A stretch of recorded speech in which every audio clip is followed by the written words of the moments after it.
क्योंकि हम बढ़ रहे हैं आगे और अगला जो सेशन है वो भी बहुत इंटरेस्टिंग है और इसमें भी काफ़ी नामचीन लोग सहभागी हैं, जिनमें सलीम आरिफ साहब, आलोक राजवाड़े, प्रवीण भोले और राज काजी। ये 4 लोग होंगे इस मंच पर और बात करने वाले हैं ये थिएटर की, रंगमंच, उससे जुड़ी हुई बातें होंगी यहाँ पर। Theatre the survivor art form, ये है इस अगले सेशन का सब्जेक्ट। तो मुझे काफ़ी सारे यंगस्टर्स भी दिखाई दे रहे हैं, काफ़ी युवा मुझे नज़र आ रहे हैं, तो उन सभी का एक बार फिर से इस मंच की ओर से स्वागत करती हूँ। और अगले सेशन के लिए हम इन सभी को इस मंच पर बुलाते हैं। सलीम आरिफ साहब, आलोक राजवाड़े, श्री प्रवीण भोले और इनसे बातचीत करेंगे श्री राज काजी, which is based on theatre and the subject is the survivor art form theatre। और थिएटर से जुड़ी, रंगमंच से जुड़ी कई पर्सनालिटीज़ हमारे बीच अभी यहाँ इस मंच पर होंगी। सलीम आरिफ साहब नई पीढ़ी का प्रतिनिधित्व करने वाले, आलोक राजवाड़े रंगमंच साहित्य से जुड़े प्रवीण भोले और राज काजी, जो इन तीनों से बात करेंगे। और एक कुछ बात ऐसी भी हुई कि इस सेशन के आखिरी दौर में, आखिरी वक्त में, अगर आप चाहें तो कुछ सवाल भी पूछे जा सकते हैं, अगर आपके दिमाग में रंगमंच से जुड़े कुछ सवाल हों तो। सलीम आरिफ साहब का और राज काजी, हमारे 2 और जो इनके साथ जुड़ने वाले हैं वो थोड़ी ही देर में जुड़ जाएंगे, लेकिन तब तक मैंने इन दोनों से रिक्वेस्ट की कि प्लीज़ आप मंच पर आ जाएं, ताकि जो लोग सामने बैठे हैं उन तक कुछ और कीमती बातें पहुंच जाएं। सलीम आरिफ साहब हमारे साथ मौजूद हैं, जिनके बारे में थोड़ी सी जानकारी ज़रूर देना पसंद करूंगी। National school of drama Delhi से आपने ट्रेनिंग ली है। ट्रेडिशनल और कंटेम्प्रेरी इंडियन थिएटर के बीच संवाद, इस विषय पर आपको NSD की फेलोशिप भी मिली है। ताजमहल का टेंडर, कैफ़ी साहब, गालिबनामा, दिल चाहता है, शाम रंग, बयान गालिब, कच्चे लम्हे, आपकी सोनिया और ऐसे कई अलग अलग साहित्य से जुड़े हुए प्रोडक्शंस हैं जिनमें आपका सहभाग रहा है। देश विदेशों में मंचन के लिए आप लगातार घूमते रहते हैं। मिड डे नई दिल्ली में समीक्षक के रूप में आपने लेखन किया है। फ्री प्रेस में भी आलेख आप लिखते हैं, नाटक और सिनेमा के बारे में। Whistling Woods International head of production design, Mumbai में आप अभी फ़िलहाल काम कर रहे हैं। NSD, FTI, BNA, NID Ahmedabad, यहाँ पर आप विजिटिंग फैकल्टी हैं। एक हरफन मौला कह लूँ मैं उन्हें, ऐसी शख्सियत सलीम आरिफ साहब हमारे साथ इस मंच पर हैं। डॉक्टर प्रवीण भोले अभी अभी इस मंच पर हमारे साथ शामिल हुए हैं। ललित कला केंद्र के प्रमुख, ललित कला केंद्र गुरुकुल, सावित्रीबाई फुले विद्यापीठ, एक नाटककार, दिग्दर्शक, अभिनेता, संशोधक, रंगभूषाकार, वेशभूषाकार और अभिनय प्रशिक्षक। इतनी सारी चीज़ें जुड़ी हैं इस बिल्कुल सहज और सीधी सी दिखने वाली पर्सनालिटी के साथ। प्रायोगिक नाटकों में विशेष योगदान हेतु आपको विनोद दोषी पुरस्कार से सम्मानित किया गया है। इनसे बात करेंगे जो हैं पुणे से हम सभी की जानी मानी पहचानी शख्सियत, यानी राज काजी। स्क्रीन राइटर हैं, पत्रकार हैं, सीनियर सब एडिटर सकार पेपर्स मीडिया ग्रुप के 11 सालों से। अग्निदिव्य ये मराठी में भी आपने लिखा है, छोड़ो कल की बातें हिंदी में, और पुणे इंटरनेशनल फिल्म फेस्टिवल के कोऑर्डिनेटर हैं आप मराठी सिनेमा के पिछले 14 सालों से। थिएटर आर्टिस्ट हैं, स्क्रीन प्ले राइटर भी हैं। तो इतनी सारी चीज़ें अपने आप में समेटे हुए ये शख्सियत है श्याम बेनेगल की भारत एक खोज, भारतेंदु, हरीशचंद्र पुरस्कार से सम्मानित ऐसे सलीम आरिफ, राज काजी और डॉक्टर प्रवीण भोळे, ये तीन एक ही एरिया से कह लूँ मैं, या एक ही क्षेत्र से आपस में जुड़े हुए शख्सियत हैं, लेकिन अपने आप में नायाब हैं और अपनी अपनी जगह अनूठे भी हैं। चौथे जो हमारे कलाकार हैं वो कुछ ही देर में जुड़ेंगे हमारे साथ, लेकिन मैं अभी मंच पर उपस्थित आप तीनों से अनुरोध करती हूँ कि कृपया इस सेशन का, इस सत्र का आप आरंभ करें। और मैं कहता हूँ कि इसका पेरिफेरा बहुत बड़ा है इस सब्जेक्ट का, क्योंकि इसमें हम लोग चाह रहे थे कि हम लोग ट्रेडिशन से शुरुआत करें, ट्रेंड्स पे कुछ बात करें और साथ ही साथ इसके फ्यूचर के बारे में भी कुछ सोचें। तो जैसे कि पहले भी अनाउंस किया गया है कि हम लोग बातें इसी इर्द गिर्द करते रहेंगे और बाद में ये जो सेशन है ये इंटरेक्शन ओपन हो जाएगा। अगर आप में से कोई लोग सवाल पूछना चाहते हो तो ये पैनलिस्ट के साथ में बात कर सकते हैं। मैं आलोक राजवाड़े का वेलकम करता हूँ, वो पहुँच गए। पलीकड़ नहीं, ऐसा ही है। ये मान्यवरगण जो आज हमारे साथ इस चर्चा में शामिल हैं, जैसे बताया गया कि सलीम आरिफ साहब हैं, डॉक्टर प्रवीण भोळे हैं और अभी आलोक राजवाड़े यहाँ पहुँच गए हैं। मैं उनका भी स्वागत करता हूँ। आलोक यूँ तो सभी की जानी मानी पहचानी शख्सियत है और अपना एक अलग अंदाज़ है आलोक का। एक्टर हैं, डायरेक्टर हैं, सिंगर हैं और बेहतरीन पेंटर भी हैं। मराठी और हिंदी फिल्मों में आपने काम किया है और प्रायोगिक नाटक अब्राहिम लिंकन सपत्र, इससे खासी अच्छी शुरुआत आपने की। नाटक कंपनी के संस्थापक सदस्यों में से हैं। गेली 21 वर्ष ये जो मराठी नाटक था उसका निर्देशन आपने किया है। उधेड़बुन, बोक्या सात बंडे, हिंदी में देख तमाशा देख, मराठी में विहिर, इन सभी फिल्मों में आपके अभिनय की बहुत प्रशंसा हुई है। रमा माधव में माधव की भूमिका आपने निभाई। पिंपल राजवाड़े एंड सन्स, जो मराठी सिनेमा से जुड़े हैं या थिएटर से जुड़े हैं, उनके लिए आलोक राजवाड़े ये नाम नया नहीं है और हिंदी में भी धीरे धीरे अपनी पहचान बनाते पुणे के युवा कलाकार हैं। और इनकी एक खासियत मुझे ये लगी है, या यूँ मुझे पता है कि जिस ज़माने में पुरुषोत्तम और फिरोदिया करंडक के जो नाटक हुआ करते थे, उसके पोस्टर्स नाटक के आलोक अपने हाथ से लिखा करते थे उसके नाम।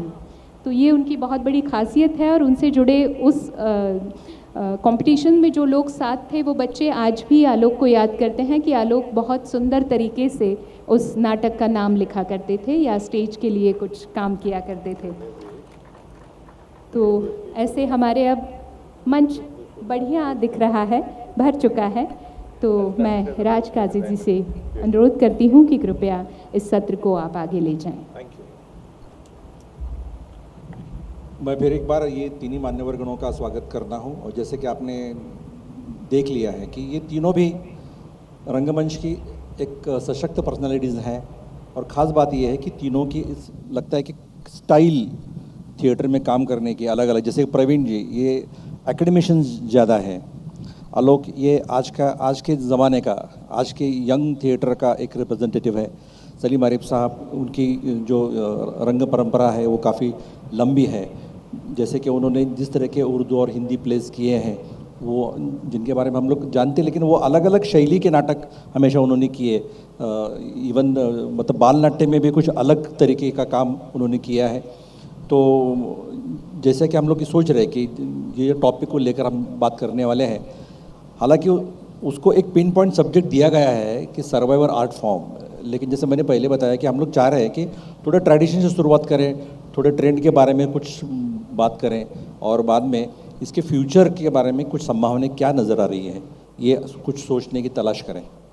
तो मैं तीनों का फिर एक बार स्वागत करता हूँ।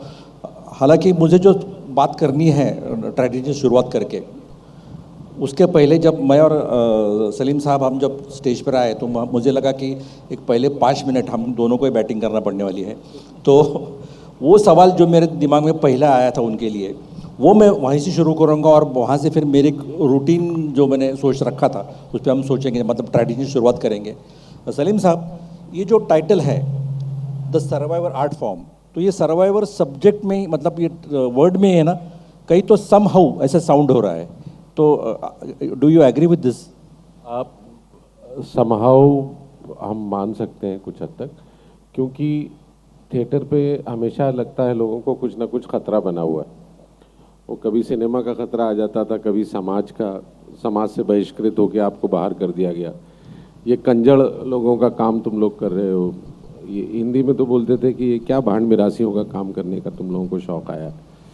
और मुझे तो पर्सनली बहुत बातें सुननी पड़ती थी, क्योंकि मेरे पूरे परिवार में किसी का कोई संबंध किसी भी तरह की कला से नहीं रहा। ओके।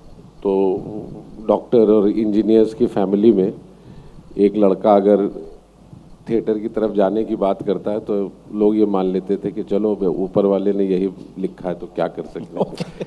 लेकिन कमिंग टू योर क्वेश्चन, ये ज़रूर है कि ग्रीक थिएटर से लेकर आज तक रंगमंच की जो एक लाइव इंटरैक्टिव क्वालिटी है वो इसलिए बहुत इम्पॉर्टेंट है क्योंकि थिएटर में बतौर रंगकर्मी, बतौर डिज़ाइनर, बतौर एक्टर, मेरी जो सबसे बड़ी ताकत है, मेरी जो बहुत बड़ी स्ट्रेंथ है, वो है इन दर्शकों का इमेजिनेशन। सही है। तो मैं यहाँ खड़े होकर अगर बोलूँ कि देखिए ये चांद कितना सुंदर लग रहा है, तो हर कोई अपनी तरह से वो चांद इमेजिन कर लेगा। लेकिन अगर मैं फिल्म में कहूँ देखो वो चांद कैसा लग रहा है, तो मुझे उस चांद का शॉट दिखाना पड़ेगा। तो जब तक दर्शकों का इमेजिनेशन सरवाइव कर रहा है, आई थिंक थिएटर और कविता सरवाइव करेगी। ये ज़रूर है कि उसका रूप बदल सकता है। बिल्कुल। और फिल्म और टेलीविज़न, हर बार हमने ये सुना है कि थिएटर खतरे में है, लाइव आर्ट्स, अब कौन जाएगा, हम 2 घंटे की फिल्म देख लेते हैं। लेकिन जिस तरह के विषय हम नाटक में चुनते हैं और जिस सहजता से चुनते हैं और उसका जो एक समसामयिक संबंध होता है दर्शकों से, वो सिनेमा या किसी दूसरे आर्ट फॉर्म में नहीं है। यानी आप सैया भाई कोतवाल जैसा प्ले करते हुए या कोई भी एक लोक नाट्य करते हुए बीच में आज की सरकार की पर कमेंट कर सकते हैं। हाँ जी। आप सीधा जंप लेकर कह सकते हैं कि अरे ये महाभारत का सीन है या बिग बॉस में ऐसा देखा है। तो अब ये अगर आप एक एक्टर ये कहता है कि ऐसा मैंने बिग बॉस में देखा है, तो एक इमीडिएट कनेक्शन ऑडियंस का हो जाता है कि ये डायरेक्टर या एक्टर इसको इस तरह से इंटरप्रेट कर रहा है और इस तरह से हमें दिखाने की कोशिश कर रहा है। तो ये जो एलिमेंट है समसामयिकता का, वो थिएटर को जिंदा रखता है। और जाहिर है कि नौजवान जैसे कुंडली होती, कुछ सरफिरे लोग हर युग में, हर सदी में थिएटर से जुड़ते रहे, आज भी जुड़ते हैं। तो मैं भी 16-17 साल की उम्र में थिएटर में शुरू किया था मैंने काम। तो तब आपको एहसास होता है कि ये एक ऐसा मीडियम है जिसमें तकरीबन सारे आर्ट फॉर्म्स को हम अपनी तरह से इस्तेमाल करते हैं। सारी कलाओं का एक सम्मिश्रित या सिंथेसाइज्ड रूप है। और जो इफ़ेक्टिवनेस है, आपको मैं यकीन से मानिए, जो मुझे डॉक्टर लागू का परफॉर्मेंस याद रहता है या नसीरुद्दीन शाह का परफॉर्मेंस याद आता है या सुरेखा सीकरी जी का स्टेज का परफॉर्मेंस याद आता है, वसंत जोसलकर साहब जो कल गुजरे, गोवा के हमारे नेशनल स्कूल ऑफ ड्रामा के एक्टर, पंकज कपूर, इन सबको जब स्टेज पर देखता था मैं, तो जो एक इलेक्ट्रीफाइंग फीलिंग आती थी, जो अंदर आपके एक तरह से एक संचार होता है, वो संचार सिनेमा में इमोशनली तो आपको मूव करता है, बहुत कम चमत्कृत करता है। थिएटर में ये चमत्कार करने की भी एक बहुत बड़ी क्षमता है कि आपको चमत्कृत कर सकता है। बिल्कुल। आपको एक फ्लैश में ऐसी जगह ले जाता है जहां आपने सोचा नहीं था आप जाएंगे। तो ये उसकी बहुत बड़ी स्ट्रेंथ है। तो मतलब ये शुरू में हम लोग की पॉजिटिव लाइन पे जा रहे हैं कि ये सिर्फ सर्वाइवर आर्ट फॉर्म नहीं है, तो मैं एक तरह से कहूँगा कि ये सेवियर आर्ट फॉर्म है, क्योंकि वो आपकी मतलब दर्शकों की भी क्षमता है वो डेवलप कर सकता है। जैसे कि वो एक हमारे बहुत बेसिक डेफिनेशन में थिएटर में लिखा है कि it's a wilful suspension of disbelief, कि वो सामने वाले को उसके बिलीफ को कई से कई स्तरों पे अलग अलग पहुंचाते हैं। तो अभी हम लोग अपने आज के सब्जेक्ट पे शुरुआत करेंगे और मुझे लगता है कि इसके बाद का सेशन थोड़ा सा बायलिंगुअल मल्टीलिंगुअल होगा। हम लोग कुछ मराठी में भी बात इसलिए भी करना चाहेंगे कि कुछ रेफरेंसेस मराठी हैं, कंफर्ट भी ज़्यादा मराठी में होगा तो नो प्रॉब्लम, और समझने वाले लोग हैं और ये दोनों मतलब भाषा भगिनियाँ एक दूसरे को समझ लेंगे, ऐसा मैं होप करता हूँ। तो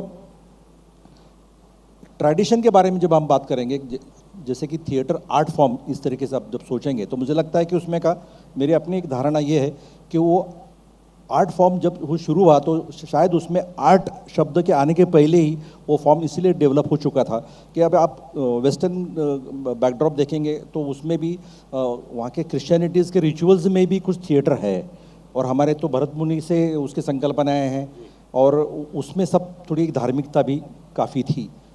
जब उसने एक कला माध्यम का रूप लिया, एक परफॉर्मिंग आर्ट्स के मतलब उस तरीके से वो सामने जब इमर्ज हुई, तो वो जो एक लंबा सफ़र है, तो जैसे कि लिटरेचर में हुआ, फिल्मों में हुआ, नाटकों में हुआ कि पहले जो उसके सोर्सेज थे, कथाएं थी, वो पौराणिक थी, बाद में फिर ऐतिहासिक हुई, बाद में फिर वो सामाजिक होती गई, बाद में फिर ज़्यादा पर्सनल हुई, बाद में फिर वो साइको एनालिटिकल हुई, और फिर बाद में हम लोग रियलिज्म से भी आगे खुद सररियलिज्म तक के अलग अलग तरीके से हमने एक मानवीय प्रतल को ढूंढने की थिएटर ने अपने हमेशा खोज की है। मुझे लगता है कि ये जो प्रोग्रेशन थिएटर का है वो पिछले 200 साल के हिसाब से काफ़ी, जैसे हम कह सकते हैं कि काफ़ी तरक्की पसंद फास्टर भी है। मराठी में तो बहुत अच्छी परंपरा है, जैसे अभी पिछले साल 250 साल मतलब 1843 में जब पहला प्ले हुआ था, तो ये 250 साल की एक परंपरा मराठी में रही है। मराठी थिएटर की गरिमा ये भी है कि ये शायद अपने कंट्री का, इस देश का, मतलब ये मैं बहुत प्राउडली कहना चाहूँगा कि ये ऐसा एक रंगभूमि, एक ऐसा रंगमंच है कि हफ्ते में 21 शोज़ करने की क्षमता भी इस कमर्शियल सर्किट में है। एट द सेम टाइम यहाँ की जो युवा रंगभूमि है, जो एकांकिकाओं के माध्यम से, स्पर्धाओं के माध्यम से है, वो अनसब्सिडाइज तरीके से किस तरह सालों साल काम कर रही है, ये भी उस पर एक दुनिया अचंबा करती है। बीबीसी ने इस पर एक फिल्म बनाई है, शॉर्ट फिल्म्स में किस तरह से मराठी में शॉर्ट फिल्म्स कंपटीशन सर्वाइव करती है और वो थिएटर को कैसे सर्वाइव कर रही है, इस तरीके से बात हुई थी। तो मैं प्रवीण से शुरुआत करना चाहूँगा कि जैसे सीता स्वयंवर ये एक नॉन मराठी ओरिजिन आहे, तर प्रवीण, सीता स्वयंवरचा प्रयोग तू केलेला आहेस, तर सीता स्वयंवर तुला पुन्हा का करावं असं वाटलं, म्हणजे आपल्याला याची आठवण का करून द्यावीशी वाटली, किंवा काय वेगळा अप्रोच होता का यावेळेला? मैं दोनों भाषा में बात करूंगा, मराठी में भी कहूँगा, प्लीज हिंदी में भी कहूँगा। सीता स्वयंवर ह्या नाटकाचा आता उल्लेख राजकाजींनी केलेला आहे। सीता स्वयंवर हे मराठी व्यावसायिक रंगभूमीवरचं पहिलं नाटक समजलं जातं। आता मराठी रंगभूमी किंवा एकूणच मराठी जगतामध्ये आम्हाला वादविवादांची इतकी सवय आहे, कुठल्याही गोष्टींवर इतके आम्ही प्रश्न निर्माण करतो आणि वाद घालतो की मराठीतलं पहिलं नाटक कुठलं, याच्यावरही अनेक वाद मराठी रंगभूमीवर आहेत। आणि दुर्दैवाने किंवा कशामुळेही म्हणा, ते फक्त नाट्यक्षेत्राशी निगडीत एवढे ते वाद राहिलेले नाही आहेत, तर अनेक वेगवेगळ्या पातळ्यांवर त्याचा हे केला जातो। जसं काही लोकांच्या मते सीता स्वयंवर हे पहिलं नाटक आहे, तर काही लोक म्हणतात की नाही नाही, ते फारच ढोबळ आणि वरवरचं नाटक होतं। 1880-82 मध्ये जेव्हा अण्णासाहेब किर्लोस्करांनी संगीत नाटक केलं आणि तिथून खरी मराठी रंगभूमी सुरू झाली, त्यामुळे ते पहिलं नाटक धरलं पाहिजे। काही लोक म्हणतात की सीता स्वयंवर भाव्यांचं असू देत, नाहीतर किर्लोस्करांचं शाकुंतल असू दे, ही ब्राह्मणी परंपरा झाली। ब्राह्मणी परंपरेच्या पलीकडे ही जे नाटक झालं ते खरं पहिलं नाटक महात्मा फुल्यांनी जे लिहिलं होतं तृतीय रत्न, ते पहिलं नाटक असलं पाहिजे। पण प्रवीण, एकच मिनिट मध्ये थांबवतो, या दरम्यान लोकरंगभूमी होती आपल्याकडे, तेच मी त्याच्याकडेच येतो आहे। अजून एक त्याच्यात वाद आहे की त्याही आधी एक जवळजवळ सीता स्वयंवर स्टेजवर आलं त्याच्या एक 200-300 वर्ष आधी तंजावरमध्ये मराठा राजे जे होते भोसले, तर ते काही मराठीतनं नाटकं करत होते. तर ते पहिलं नाटक असेल असं ते तर क्रोनॉलॉजिकली खरंच आहे असं लोक म्हणतात, पण ते नुसतंच लॉजिकली म्हणावं लागेल आपल्याला, कारण तसा तंजावरचा आणि मराठीचा तसा संबंध आला नाही आणि थेट त्याचा नंतरच्या मराठी रंगभूमीवर परिणाम दिसून येत नाही. पण हे सगळे जे प्रकार आहेत हे म्हणजे ज्याचा प्रयोग लक्षात येतो, ज्याच्या प्रयोगाचा उल्लेख केला गेलेला आहे त्याचं आहे. पण मध्ययुगीन काळापासून महाराष्ट्रामध्ये वेगवेगळ्या ठिकाणी अनेक लोकरंगभूमीचे प्रकार हे सादर होतच. जसं कोकणात दशावतार होता, देशात तमाशा होता, कीर्तन तर सगळीकडेच होतं. शिवाय अंगणात येणारा वासुदेव असेल किंवा अजून कोणी असतील तर लोकरंगभूमी ही होतीच. आणि साधारण 9व्या-10व्या शतकाच्या सुमारास जेव्हा संस्कृत रंगभूमी, संस्कृत आणि प्राकृत भाषेमध्ये त्या काळात नाटकं होत होती भारतात, ती रंगभूमी अस्तंगत होत होती. आणि त्याच्यानंतर हे आपल्याला अचानक किंवा म्हणजे 14व्या-15व्या शतकामध्ये तंजावरच्या याच्यापासून 19व्या शतकामधलं काही उदाहरणं दिसतात. ह्या मधल्या काळामध्ये जर नाटक खऱ्या अर्थाने कोणी जिवंत ठेवलं असेल तर ते ह्या अनामिक लोककलावंतांनी ठेवलं, की ज्यांच्या नावाचा आज आपल्याला कुठे उल्लेख सापडत नाही, ज्यांनी कुठली नाटकं केली ह्याच्याबद्दल उल्लेख आपल्याला मिळत नाही. त्यांना म्हणजे जो शब्द आता आपण सर्वायवल म्हणतोय, त्या सर्वायवलही त्या रंगभूमीने केलं की नाही हे आपल्याला माहिती नाही. ते आपल्या जगण्याशी लढत होते तरी लोकरंगभूमी त्यांनी चालून ठेवली. तर ह्या सगळ्या म्हणजे लोकरंगभूमी हा सगळ्यात महत्त्वाचा घटक मला पहिल्या नाटकाच्या बाबतीत जाणवतो. आता ललित कला केंद्रामध्ये आपल्याला सगळ्यांना माहिती आहे की मराठी नाटकाचं प्रशिक्षण आम्ही देतो. तर मराठी नाटकाचं प्रशिक्षण देताना इतिहासाचा उल्लेख वारंवार येतो आणि त्या इतिहासामध्ये की 1843मध्ये पटवर्धनांनी एक कानडी नाटक पाहिलं आणि त्यांना असं वाटलं की मराठीतनं पण नाटक व्हावं, म्हणून त्यांनी त्यांच्या दरबारातल्या भाव्यांना सांगितलं की एक सीता स्वयंवर नाटक करा आणि 43मध्ये त्यांनी ते केलं. हा एवढा इतिहास आपल्याला माहिती असतो, पण त्या पलीकडे त्याचा प्रयोग कसा होता, त्याची स्क्रिप्ट कशी होती, मग नंतर त्याचं काय झालं ह्याच्याबद्दल आपल्याला काहीच कळत नाही. तर ही एक उत्सुकता होती आणि म्हणून मग हे नाटक करायचं ठरवलं आणि मग त्या अनुषंगाने तसं संशोधन करून त्याच्यामध्ये मग तंजावरकरांचंही नाटक आम्ही सीता कल्याण नावाचं मिसळलं आणि सीता स्वयंवर नाटक हे सादर केलं. सलीम साहब, आप अपने मतलब थिएटर के रूट्स के बारे में कुछ कहना चाहेंगे कि जैसे अभी सीता स्वयंवर से शुरुआत की थी, उसके एक लोक कला में उसके बहुत सारे सोर्सेज थे, बाद में एक संगीत रंगभूमि मराठी में आ गई, हिंदी में इसकी परंपरा पहले से क्या थी, और जैसे कि इब्सन आने के बाद पूरा थिएटर, इंडियन थिएटर भी उन दैट कैरेक्टर चेंज हुआ, उस बारे में आप क्या कहेंगे?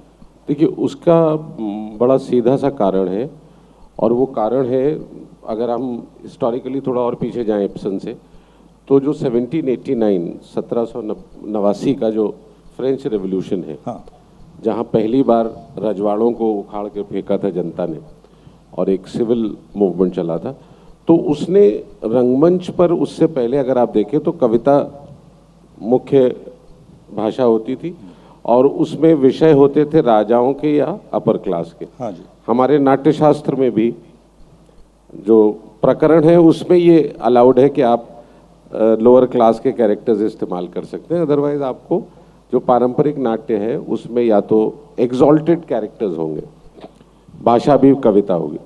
इब्सन में जब ये मिडिल क्लास तैयार हुआ, नया एजुकेशन सिस्टम आया और यूनिवर्सिटीज़ के एजुकेशन सिस्टम के साथ प्रोफेशनल्स पहली बार बने, डॉक्टर, इंजीनियर, आर्किटेक्ट्स, और शहरीकरण का एक पूरा प्रोसेस शुरू हुआ. तो शहरीकरण के प्रोसेस में जो हमारा सिविल सोसाइटी बनी, सो टू से, उस सिविल सोसाइटी के सब्जेक्ट्स जब आने शुरू हुए तो जाहिर है कि उसकी भाषा भी सिविल सोसाइटी की भाषा होगी. हाँ जी. और वो है हमारी एवरीडे प्रोज, रोज़ में बात करने वाली जो आम भाषा है. और यही है कि 60 के दशक में वो काम हमारे यहाँ हिंदी में हुआ. हाँ. 50s में बंगाली में हुआ, ट्रांसलेशन में खायला घर नाम से जब वो किया गया ट्रांसलेशन डॉल्स हाउस का. लेकिन मोहन राकेश, विजय तेंदुलकर साहब अगर आप विजय साहब के अब ये नाटक पढ़ें, कोई भी सकाराम बाइंडर या ये, तो उस पर इब्सन का असर साफ नज़र आता है। हाँ। और वैसे ही इब्सन का नज़र मोहन राकेश पे नज़र आता है, गिरीश कार्नाड पे नज़र आता है, क्योंकि ये जो 5 एक्ट फॉर्मेट था या 3 एक्ट फॉर्मेट था एक जर्मन प्ले राइट्स का और यूरोपियन प्ले राइट्स का, उसको इंडियन सिनेमा ने और इंडियन प्लेज ने बहुत इफेक्टिवली इसलिए भी किया कि हमारे यहाँ पारसी नाटकों की एक परंपरा थी जो नौटंकी से जुड़ी, जो हमारे नाट्यशास्त्र से जुड़ी, जिसमें हमारे सब्जेक्ट्स होते थे जो हमारी कहानियाँ नहीं लेकिन थी, जैसे लैला मजनू। लैला मजनू भारतीय कहानी नहीं है, अरेबियन नाइट्स की एक छोटी सी कहानी है जो हिंदुस्तान में चलते हुए आ गई।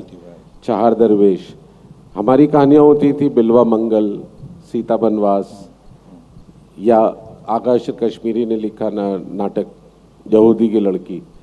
अब ये सारे नाटक उस फॉर्म में आए जिसमें मिक्स था, थोड़ी पोइट्री थी, थोड़ी, लेकिन क्लियर कट प्रोज वाले नाटक तो हमें 30s और 40s में ही मिले। 40s में है। और वो उसकी वजह भी है कि तब हमारा समाज भी वैसा ही शहरीकरण का समाज बन चुका था जैसा यूरोप में 1880s और 1890s में हुआ।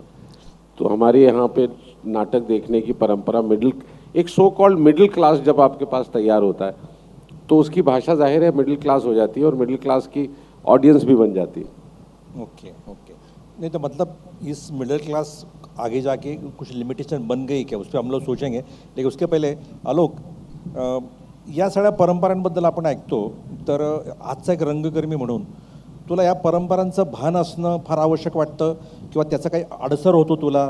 कारण जसं आपण अगदी सुरुवातीला असं बोललो की आपले त्याचे विषय जे बदलत होते, म्हणजे ते अगदी स्वाभाविक उत्क्रांती विषयांमधले आहे, पौराणिक होते, मग ऐतिहासिक, मग सामाजिक, आणि मग फार वैयक्तिक पातळीवर आपण माणूस शोधायला लागलो. तू ज्या वयात नाटक करायला लागला किंवा ज्या वयात म्हणजे तू जेव्हा नाटकासाठी उभा राहिला तेव्हा नाटक ऑलरेडी जिथं पोचलेलं होतं आणि मागची सगळी परंपरा होती, तर याचा तुझ्या मनात तुझं नाटक निवडण्यासाठी काही गोंधळ झाला का मदत झाली?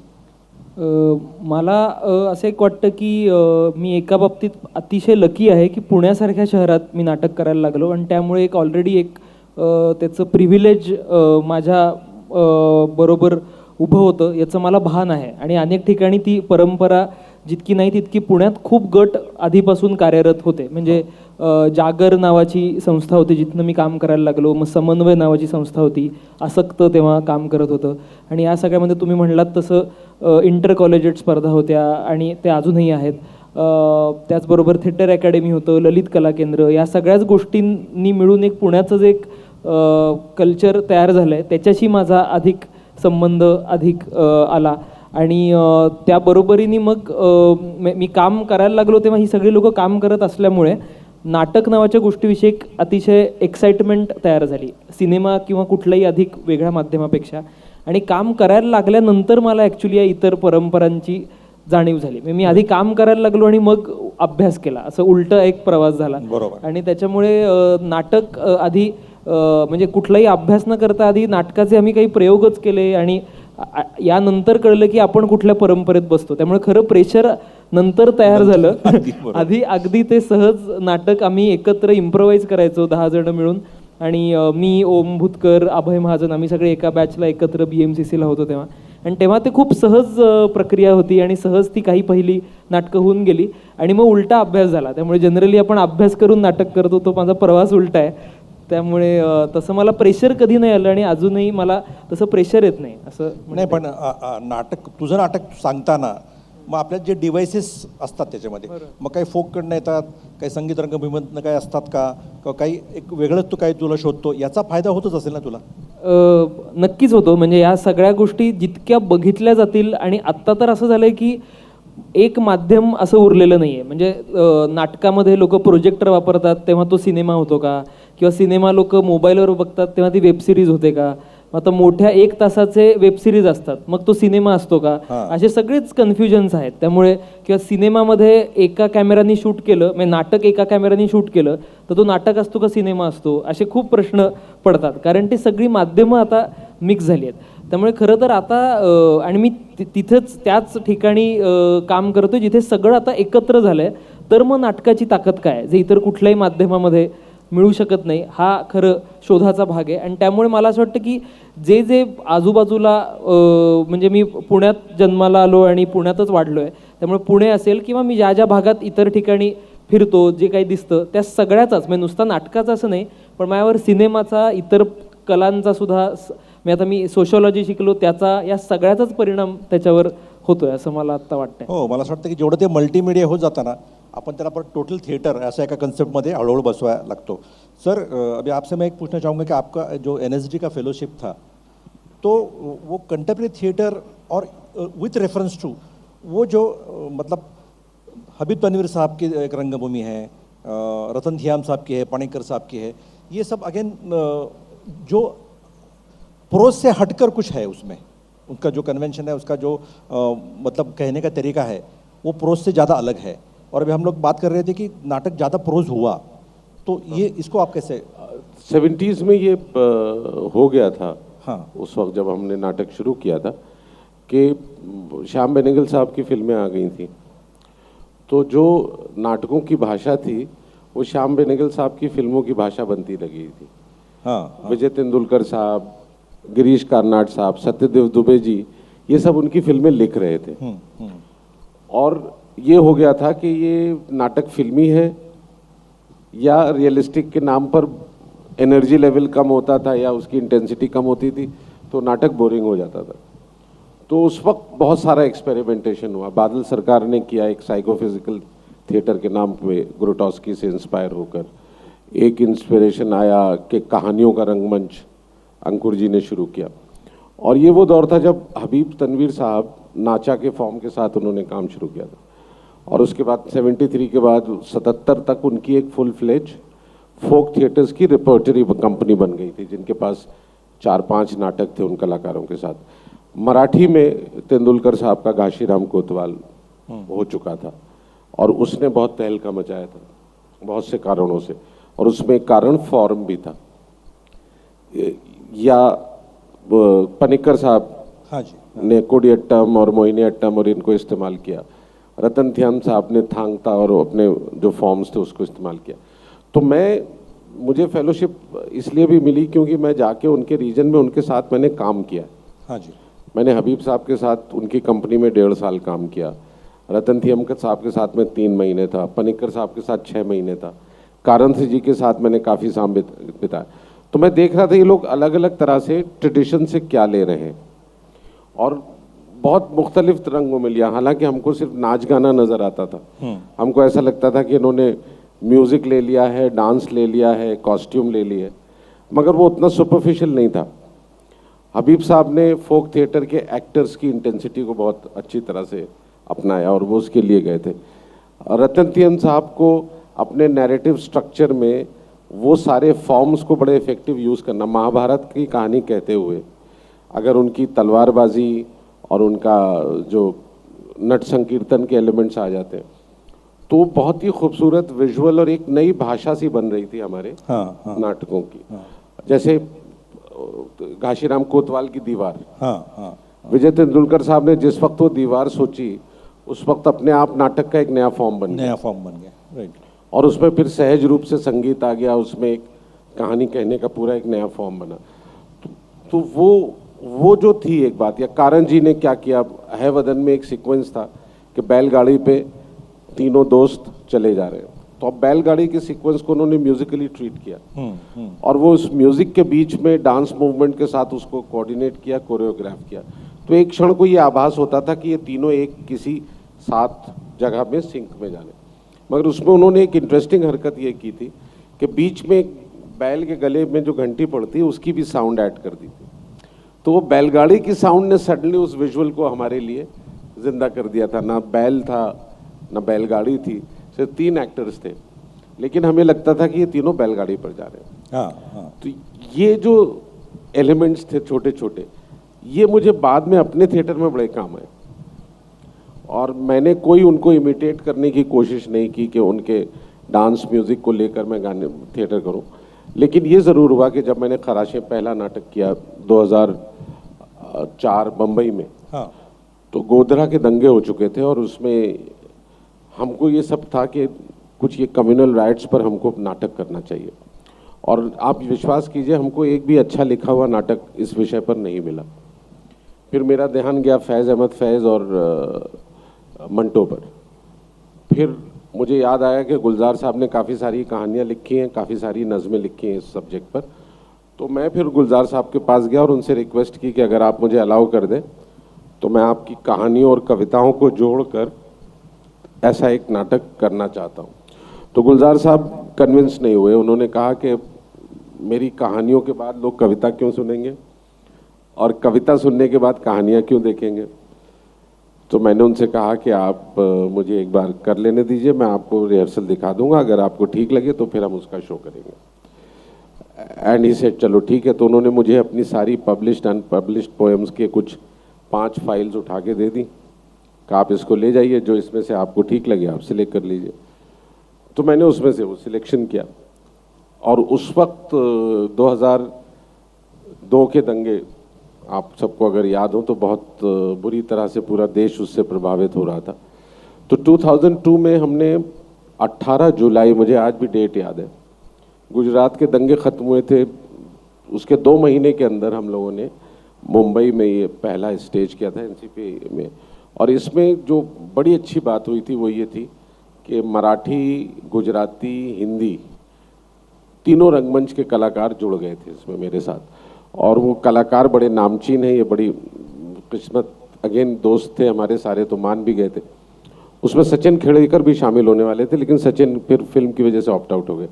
वरना उसमें किशोर कदम, गणेश यादव, हाँ जी, वैशाली ठक्कर, अनूप सोनी, अतुल कुलकर्णी, ये लोग उसमें, यशपाल शर्मा और लुबना, ये लोग उसमें काम करते थे। और बड़ा मज़ा आता था क्योंकि वो अपनी अपनी सेंसिबिलिटीज़ लेकर आते थे।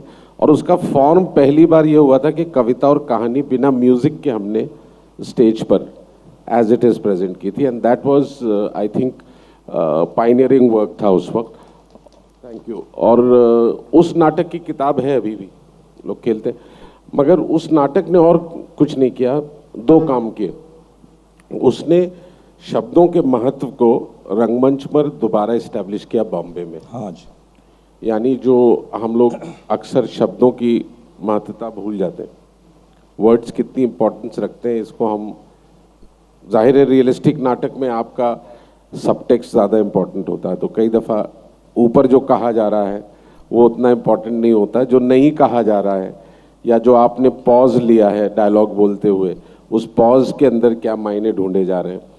तो नाटक में वैसा रियलिस्टिक प्लेस में हमारे, क्योंकि साइकोलॉजिकल रियलिज्म आ जाता है, लेकिन पोइट्री में कुछ हद तक वो होता है। लेकिन जब आप पोइट्री इस्तेमाल कर रहे हैं तो पोइट्री की ट्रांसपेरेंसी ऑडियंस तक जानी चाहिए। यानी मैं उसको ट्रांसपेरेंसी इसलिए बोलता हूँ कि उसको बहुत गाढ़ा इमोशनल कलर नहीं देना चाहिए। हाँ, उसको इस तरह से रेंडर करना चाहिए कि सुनने वाला उसमें अपने मायने निकाल सके।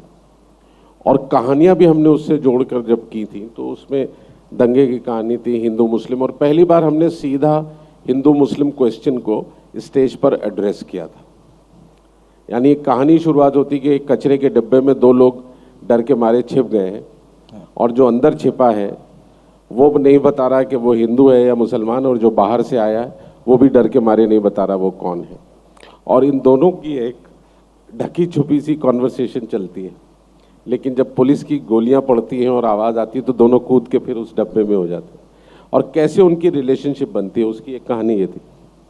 तो मुझे लगा कि ये बात समझना बहुत ज़रूरी है कि किन हालतों में हम लोग अपने सेंस ऑफ जजमेंट को खो देते हैं, and that was the analysis. तो उसके बाद फिर हमने अपनी परंपरा से, कथावाचन से, डांस म्यूजिक के अलावा भी हमारी परंपराएं हैं। बिल्कुल बिल्कुल। हम लोग अक्सर डांस म्यूजिक में खो के उसको कल्चर मान लेते हैं कि एक डांस हो गया, एक म्यूजिक हो गया और सांस्कृतिक कार्यक्रम के नाम पर वो हो जाता है। मगर ऐसा नहीं है, हमारी परंपरा शब्दों की है, हमारी परंपरा बोलचाल की है। कुछ साल ऐसा हुआ था कि वो, जैसे कि वो अपना उत्सव के नाम पर नाटक उसमें बहुत सारा दब चुका था, तो मैं अपना उत्सव में शामिल था। मैं उसका प्रोग्राम कमेटी और ऑर्गेनाइजिंग कमेटी में था। मैंने ही वो 24 स्टेजेस डिज़ाइन किए थे जिस पे दिल्ली में वो क्लासिकल, तो वो अपना उत्सव से ये भ्रम पैदा हुआ था कि, लेकिन अपना उत्सव में एक बात अच्छी थी कि बहुत सालों बाद हमने 3,500 लोक कलाकारों को एक मंच पर लाकर खड़ा किया था, वो बहुत बड़ी बात है। आलोक, मी तुझ्याकडे परत येणार आहे यातल्या सोशल कमिटमेंटच्या भागाबद्दल, पण बिफोर दॅट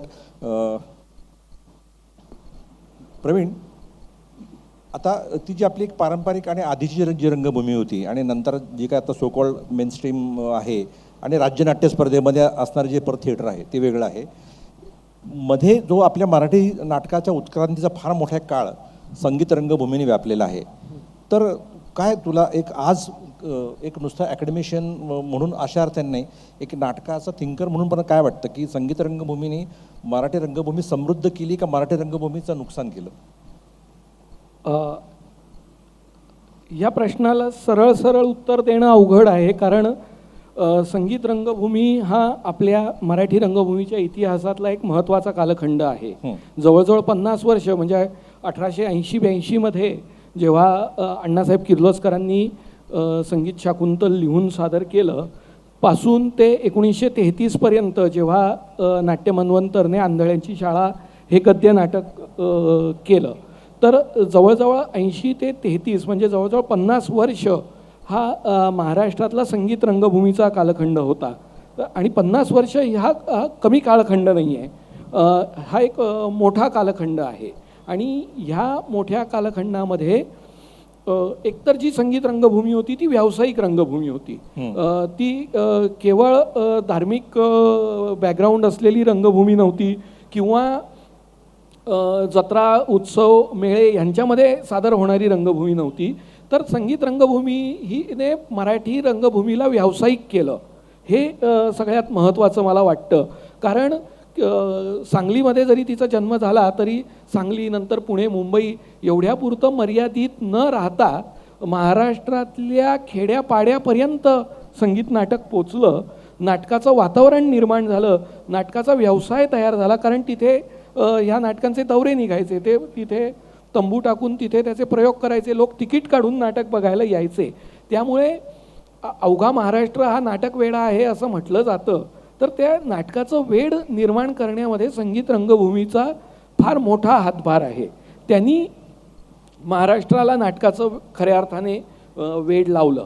आणि पण तसं पाहिलं तर संगीत रंगभूमीवर आता आपण जेव्हा रिट्रोस्पेक्टिव्हली मागे वळून जेव्हा बघतो आणि म्हणतो की ह्या 50 वर्षात रंगभूमीची वाटचाल पुढे सरकली का, कारण रंगभूमी तिथल्या तिथेच होती. आता गाण्यातच रमली, कारण माधव मनोहर म्हणायचे की संगीत रंगभूमी म्हणजे लोक चुकतायत, संगीताची रंगभूमी नाही, संगीतयुक्त रंगभूमी असं ते असलं पाहिजे. कारण संगीत रंगभूमीमध्ये तर हळूहळू नंतर नाटक संपतच गेलं आणि कॉस्ट्युम घालून उभ्या उभ्यानी करायच्या गायनाच्या मैफिली असंच त्याचं स्वरूप नंतर शेवटाकडे येत गेलं.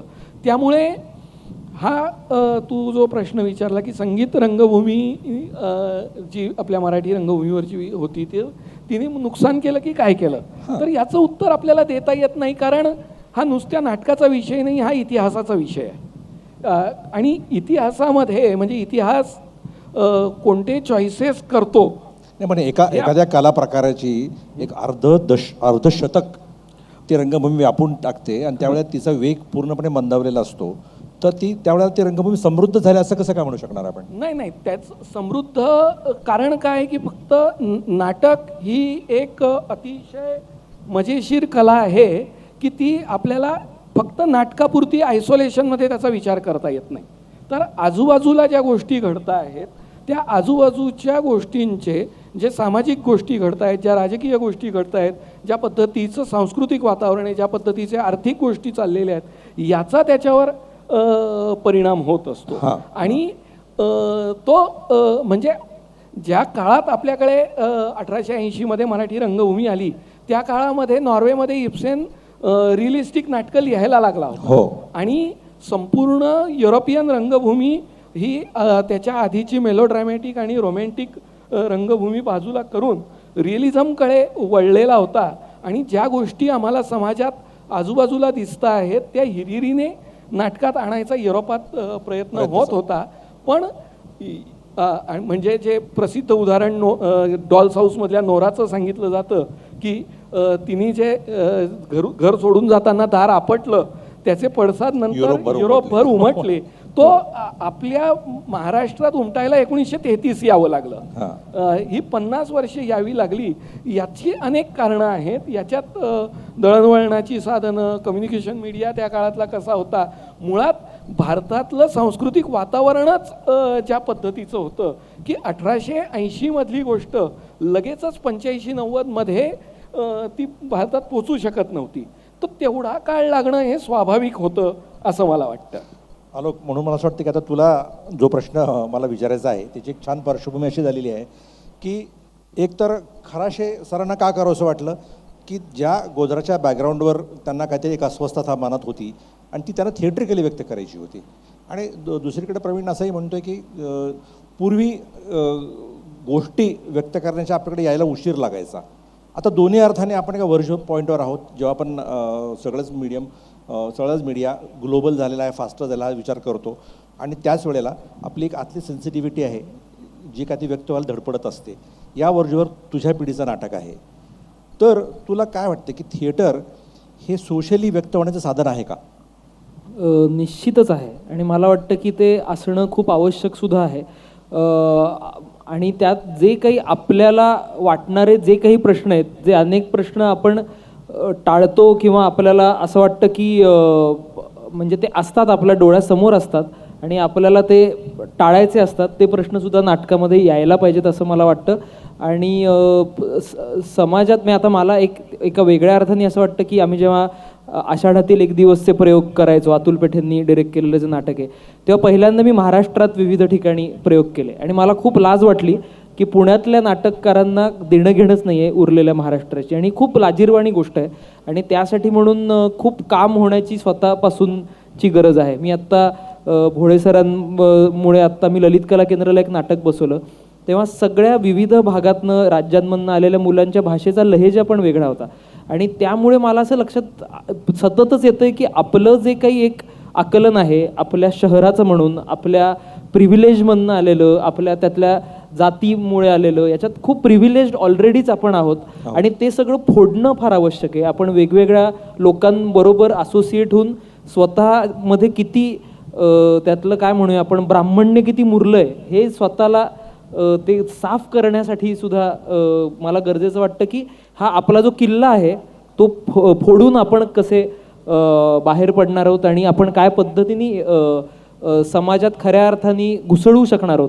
नाही तर लोक आपापल्या गटात काम करत राहतात, आपापल्या किल्ल्यामध्ये काम करत राहतात आणि एकमेकांच्या किल्ल्यात येत नाहीत. तू तुझ्याकडे काम कर, माझ्याकडे काम करतो आणि त्याने डायलॉगच होऊ शकत नाही. तर नाटक ही अशी गोष्ट आहे आणि ती त्या पद्धतीने जसं सर म्हणले की लाईव्ह आर्ट फॉर्म आहे. म्हणजे त्यावेळेला तिथे आपल्याला स्वतः प्रेझेंट राहावं लागतं. म्हणजे नेटफ्लिक्ससारखं आपण आपल्या बेडरूममध्ये किंवा टॉयलेटमध्ये बघताना आपण नाही बघू शकत. तिथे नाटकात सगळ्यांना 850 प्रेक्षक आणि 20 कलाकार यांना एका स्पेसमध्ये यावं लागतं. तर या अर्थाचं एकत्र आदानप्रदान होणं हे मला असं वाटतं की ही या अर्थाची सोशल कमिटमेंट अतिशय आवश्यक आहे आणि त्याच्यासाठी प्रयत्न करायची पूर्ण तयारी आणि इच्छा आत्ता माझी आहे असं मला वाटतं. पण तुझ्या पिढीने जे लोक नाटक करतायत आज, तर ते पुरेसं व्यक्त होत आहेत का आजच्यावर, जे काही आजची राजकीय सामाजिक पार्श्वभूमी आता आहे आपल्या समोर? मला असं वाटतं की त्यात एक पहिली गोष्ट अशी आहे की प्रसिद्धी माध्यमं नावाची जी गोष्ट आहे आणि त्याच्यामुळे आपण नाटक का करतोय याबद्दल एक संभ्रम आहे. म्हणजे आपल्याला पटकन प्रसिद्ध व्हायचं आहे, या गोष्टीसाठी नाटक करणं हा सगळ्यात मोठा आत्ताचा ट्रॅप आहे. आणि त्यामुळे आधी नाटकाच्या विषयाच्या आधी आपण कोणाशी कोलॅबरेट करूया आणि यातून कसे आपण पब्लिसिटी कशी करू, इथून नाटकाचा विचार सुरू होतो. हा प्रॉब्लेम आहे आणि त्यामुळे मूळ प्रश्नांशी डील करता येत नाही आहे. पण हा प्रश्न म्हणजे आत्ताची नाटकं त्या अर्थाने खऱ्या अर्थाने राजकीय आणि सामाजिक परिस्थितीवर बोलत नाहीत, कारण आत्ताची परिस्थिती तो विचार करायला वेळच देत नाही आहे. अशी परिस्थिती आहे की सतत इंस्टाग्राम फेसबुक तुम्ही बघत राहा, तुम्ही यूट्यूबचे व्हिडिओज बघा, तुम्ही हे बघा, तुम्ही मूळ प्रश्नाकडे येऊ नका. आणि हाच जो सगळा मुद्दा आहे, त्यातून आपल्याला बाहेर काढून आपले जे खरे प्रश्न आहेत त्या प्रश्नांकडे यायला पाहिजे. आणि तो राजकीय पातळीवर सुद्धा प्रश्न आहे. म्हणजे मग त्यामुळे मंदिर वही बनाएंगे हा रिडंडंट मुद्दा होतो, अतिशय भंपक आणि फालतू मुद्दा ज्याच्यावर आपल्या भारताचं राजकारण चालतं, तो मुद्दाहीकरण लोकांना आपण घोळात ठेवलेलं आहे आणि त्यामुळे मूळ मुद्द्याकडे न जाता आपण मंदिर बांधू, त्यामुळे आपल्याला इथल्या मूळ प्रश्नांकडे बघावं लागणार नाही, अशा पद्धतीचा हा सगळा घोळ आहे. त्यामुळे आपल्याला खऱ्या अर्थाने आपल्याला काय वाटतंय या गोष्टीकडे खरंच बघायची गरज आहे. आणि त्यासाठी हे जे सगळे बाहेरचे इन्फ्लुएन्सेस आहेत त्याच्यापासून स्वतःला जपावं लागेल, म्हणजे कवचात जावं लागेल, खरे प्रश्न स्वतःचे बघायला लागतील असं वाटतंय. ते अजिबात जमत नाहीये, पण याची आत्ता जाणीव होतीये असं मी. सलीम सर आणि प्रवीण दोघांनाही हा प्रश्न कॉमन आहे, दोघं एक एक नंतर उत्तर द्या. दोघांना प्रश्न यासाठी कॉमन आहे की तुझ्याकडे ललित कलेमध्ये जी मुलं शिकतायत ती उद्याची रंगकर्मी आहेत, त्यांच्या संवेदना तुला आज जाणवत आहेत कि त्यांना काय प्रकारे व्यक्त व्हायचं है, त्यांचं डायलेक्ट काय हा वेगळा मुद्दा है.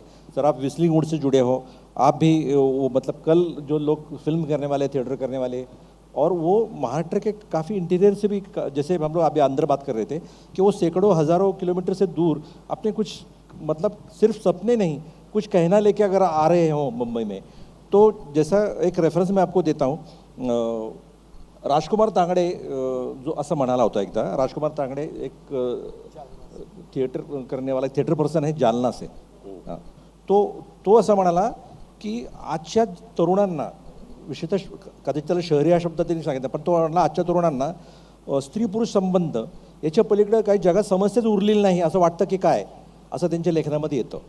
असं त्याला असं का म्हणावंसं वाटलं की जेव्हा त्याला दिसलं की खरं म्हणजे ज्याला आपण आजचं नाटक म्हणून म्हणतोय त्याच्यामध्ये आजचा वास्तव हा 80% 90% भागाचा येतच नाही आहे, अशी खंत ती कुठेतरी होती. तो जब आप दोनों ये आने वाली पीढ़ियों से इंटरेक्ट कर रहे हो तो आपकी क्या सोच है कि वो किस तरह से अपने आप को व्यक्त कर पाएंगे थिएटर में? देखिए, जो आने वाले सारे नौजवान हैं वो हमसे बेटर इक्विप्ड हैं, वो हमसे ज़्यादा जानते हैं, उनका जो डेटा बैंक है वो हमसे ज़्यादा है. सिर्फ ये है कि एक्सपीरियंस नहीं है, और उस एक्सपीरियंस को लेने वो आते हैं, और यही वजह है कि उस एक्सपीरियंस में हाँ, उनको हम गाइड कर सकते हैं, उनको हम होन कर सकते हैं. मगर ये ज़रूर है कि नई चीज़ों को आउटराइट रिजेक्ट कर देना गलत बात है.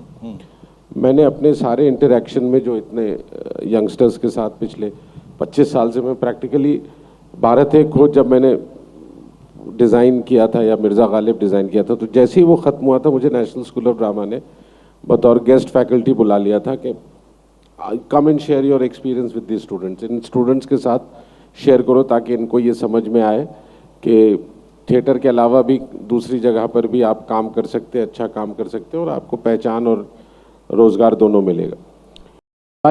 मैं तब से स्टूडेंट से इंटरेक्ट कर रहा हूँ, और स्वानंद किरकिरे और ये सारे जो नवाज़, ये सब स्टूडेंट्स रहे. मगर उस वक्त भी ये मुझे पता था कि इरफान खान अच्छा एक्टर बनेगा, उस वक्त पता था कि ये नवाज़ भी मौका मिलेगा तो अच्छा एक्टर बनेगा, क्योंकि इन यंगस्टर्स को सब चाहिए. इनको सिर्फ जो प्रॉब्लम मुझे लगती है वो ये है कि थोड़ी सी जल्दी में है, और इनको ज्ञान कैप्सूल की तरह चाहिए. कुछ चीज़ें बतौर कैप्सूल मिल सकती हैं, कुछ चीज़ें आपको एक्सपीरियंस करनी पड़ेंगी. तो वो जो शेयरिंग का हमारा प्रोसेस होता है उसमें जो हम मेंटोर करते हैं स्टूडेंट्स को, समझिए 1400-1500 बच्चे आते हैं हमारे यहाँ हर 6 महीने साल में. सो उनके साथ जो मैं, एक वजह ये है कि मेरा थिएटर इसलिए भी रेलेवेंट है क्योंकि मैं उन बच्चों के साथ लगातार इंटरेक्ट करता हूँ. मैं उसमें नहीं जी रहा हूँ कि सन 60 और 70 में ये अच्छा काम होता था, अब सब खराब हो गया. हाँ, मतलब अभी बहुत अच्छा काम हो रहा है, फिल्म में भी, टेलीविज़न में भी और थिएटर में भी. सिर्फ ये है कि काम की क्वांटिटी इतनी ज़्यादा है कि हम उसमें से सिलेक्ट नहीं कर पा रहे. पहले फिल्में कम बनती थी, अब फिल्में ज़्यादा बनती हैं. पहले सीरियल कम बनते थे, अब सीरियल ज़्यादा बनते हैं. तो जाहिर है 85% चीज़ें तो उसमें से ऐसी होती हैं जो आप अपने आप निगेट कर देते हैं, लेकिन 15% तो आपको अच्छी क्वालिटी का काम, पहले से बेहतर काम मिल रहा है. हमारी टेक्निक बेटर हुई. सिर्फ मुझे 2 शिकायतें हैं थिएटर में. एक कि हमारे यहाँ अच्छे ऑडिटोरियम्स नहीं बने हैं, और मेरा ख्याल है जितने ख़राब ऑडिटोरियम हिंदुस्तान में पूरी दुनिया में नहीं होंगे, क्योंकि सरकार ने कसम खा रखी है कि जो भी थिएटर बनाएंगे वो इस काबिल बनाएंगे कि उसमें थिएटर ना हो सके. तो ना तो उसकी लाइटिंग की तमीज़ है उनमें से किसी को, ना एकूस्टिक की तमीज़ है। तो हमारा जो थिएटर वर्कर है आज इन सब के साथ और मेरे साथ भी जो सबसे बड़ी प्रॉब्लम है वो है परफॉर्मिंग स्पेस की। हम सब झगड़ रहे होते हैं कि हमको 4 दिन की जगह मिले जहाँ हम जाके नाटक करें। और मैं ऐसे फोरम्स में सबसे यही बार बार कहता हूँ कि प्लीज़ वो स्पेसेस क्रिएट करो। जब तक वर्ल्ड क्लास इंफ्रास्ट्रक्चर हमारे देश में नहीं आएगा हम वर्ल्ड क्लास नहीं हो सकते हैं। हम एक तरफ बुलेट ट्रेन की बात करते हैं और दूसरी तरफ सन 60 के बनाए हुए थिएटर को रेनोवेट करते हैं। आपके एयरपोर्ट बदल गए, आपके रेलवे स्टेशन बदल गए, आपके कंपार्टमेंट्स बदल गए और आपके थिएटर नहीं बदले। टैगोर के नाम पे जो 64 में आपने थिएटर्स बनाए थे, उसके बाद कोई comprehensive scheme government of India ने नहीं बनाई है कि थिएटर बनाए जा सके। सो कॉल्ड स्मार्ट सिटीज़, ये सारा मूवमेंट एक तरफ। मगर मैं इसलिए ये बात कह रहा हूँ कि जब तक मल्टीप्लेक्स नहीं बने थे फिल्मों की साउंड क्वालिटी की तरफ लोगों का ध्यान नहीं गया था।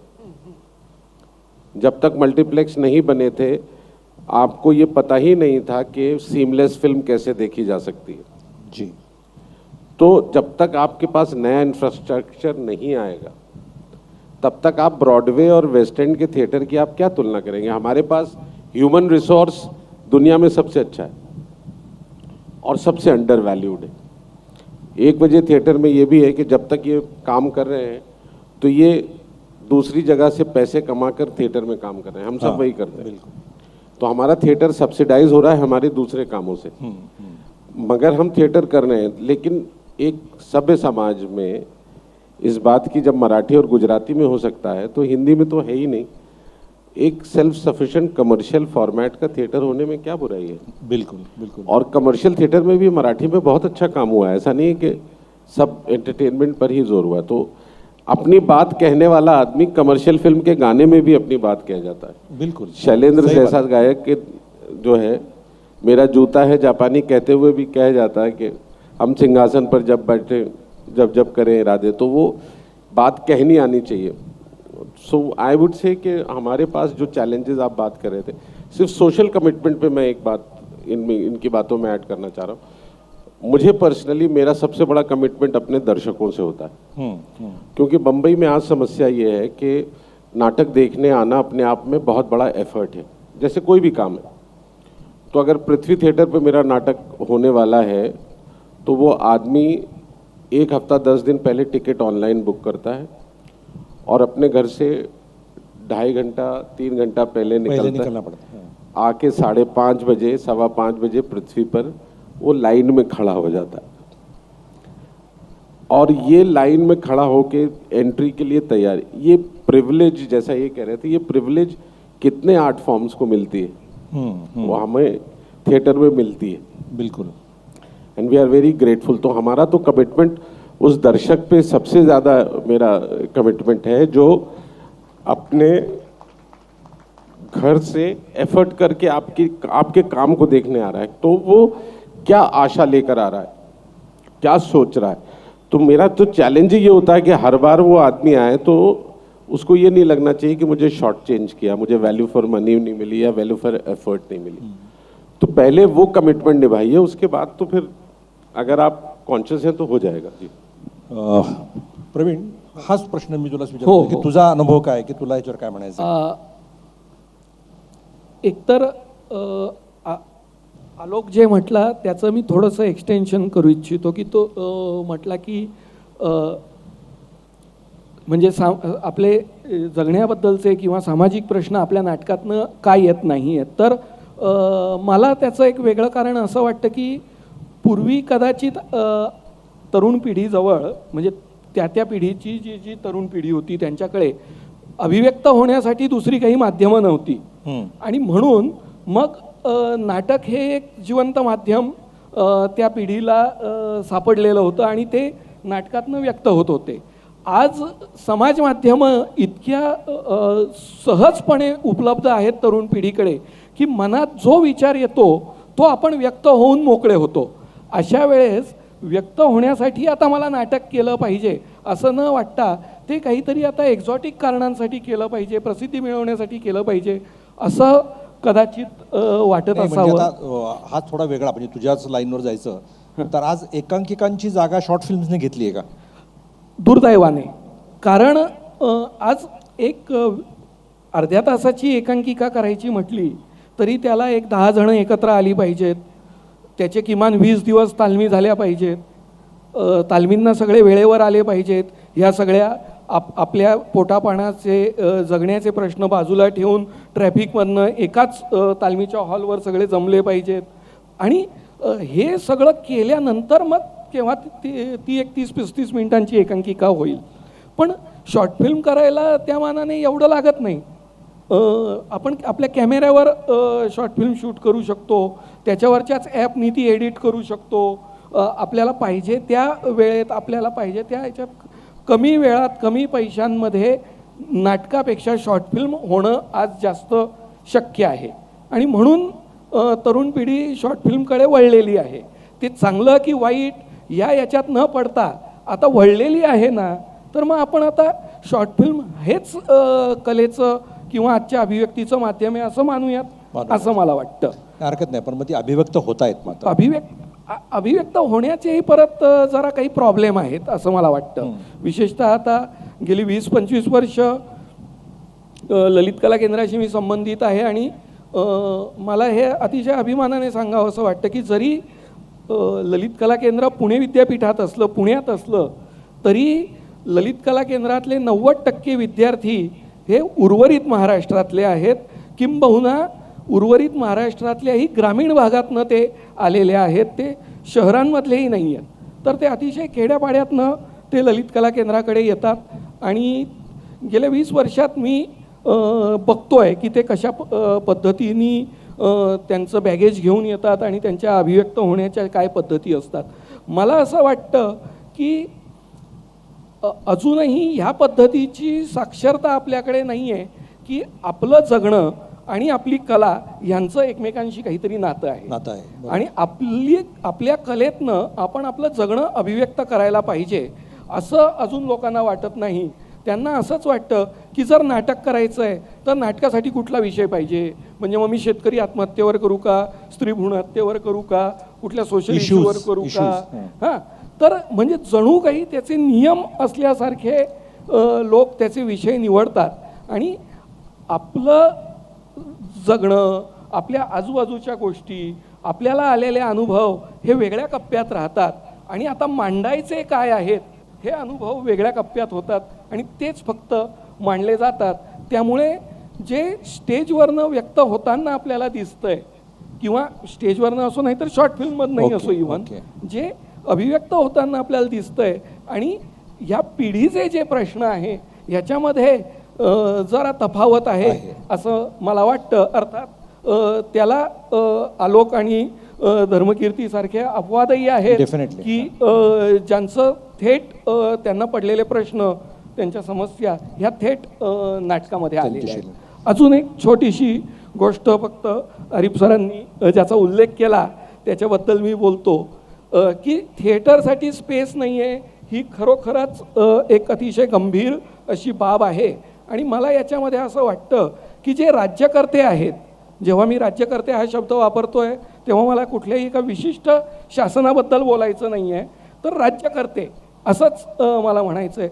राज्यकर्त्यांची एकूणातच नाटक, रंगभूमी या कलांकडे पाहण्याचा जो दृष्टिकोन आहे तो अतिशय अनस्थाकारक आहे.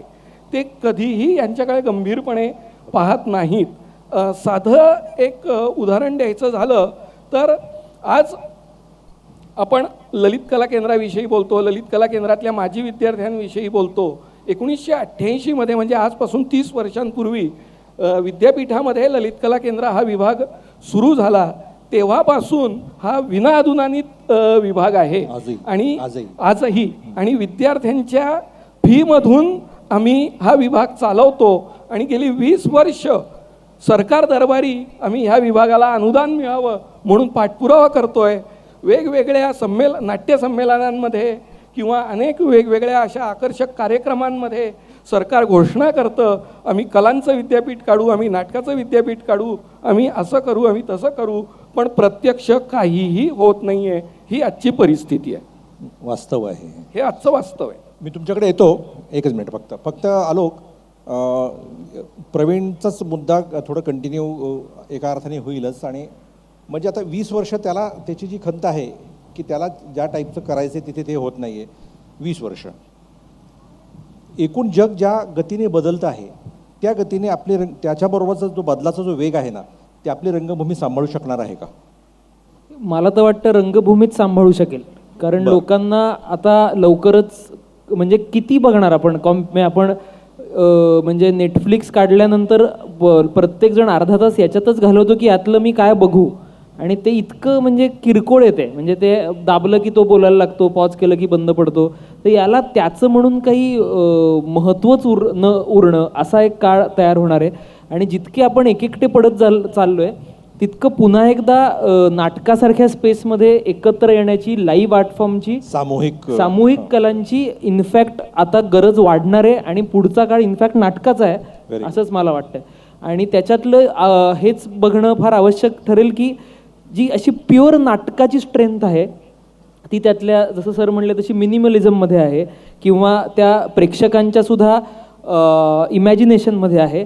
येणारा काळ हा त्याचाच आहे. त्यामुळे जितका कचरा वाढत जाईल तितकं नाटकातल्या मिनिमलिझमची आणि नाटकातल्या इमॅजिनेशनची ताकद वाढेल. कारण इमॅजिनेशन ही गोष्टच कमी होत जाईल आणि मग ही एक जागा गरज आहे याची असंच वाटून ते एम्पॉवर होईल असं मला खात्री वाटते. या आशावादी सुरावर मला खरं ही चर्चा थांबलेली आवडली असते, पण जसं मी म्हणालो की आपण हा ओपन ह्याच्या पुढे फोरम असणार आहे.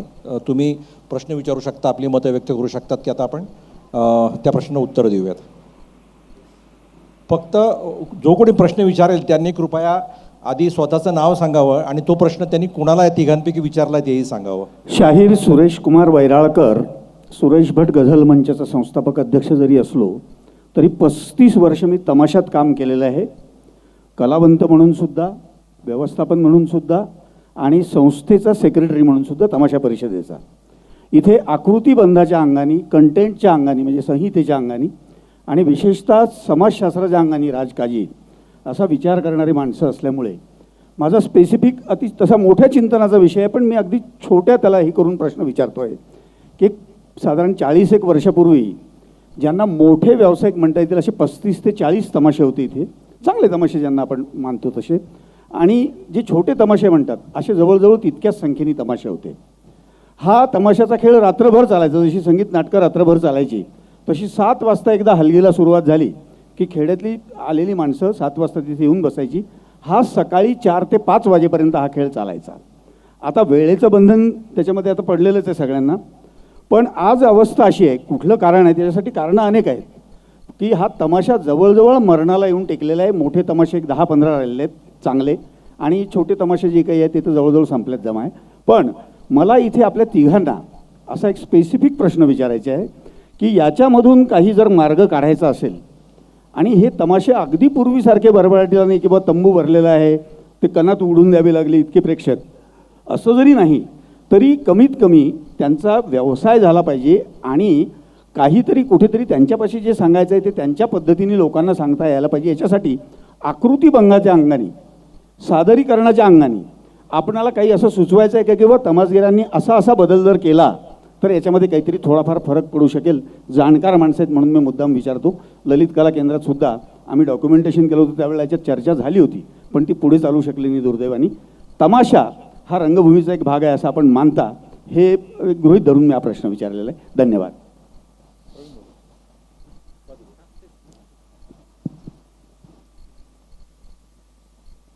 हा खरोखर एक अतिशय गंभीर असा प्रश्न आहे. आणि तमाशा हा एक केवळ म्हणजे हा अनेक मराठीतले जे अनेक वेगवेगळे लोककला प्रकार आहेत त्याच्यातला एक लोककला प्रकार आहे.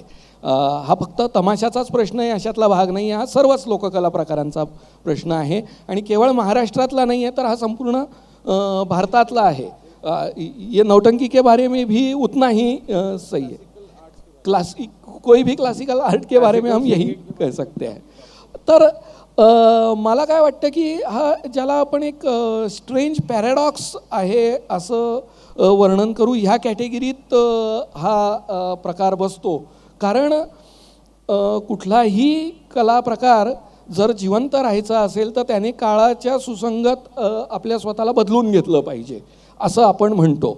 आणि जेव्हा त्याच्यात त्या पद्धतीचे बदल होत जातात तेव्हा आपण म्हणतो की आता तमाशा ओरिजिनल राहिलेला नाही, त्याच्यात ऑथेंटिसिटी राहिलेली नाही आहे आणि आता सिनेमाची गाणी येत चाललेली आहे. तर मग काळाच्या नुसार त्याने बदलायचं की बदलायचं नाही हा एक म्हणजे खरोखरच विरोधाभासाने भरलेला हा प्रश्न आहे. आणि याचं उत्तर काय आहे हे मला तरी वाटतं की आज कोणाकडे असेल असं मला वाटत नाही.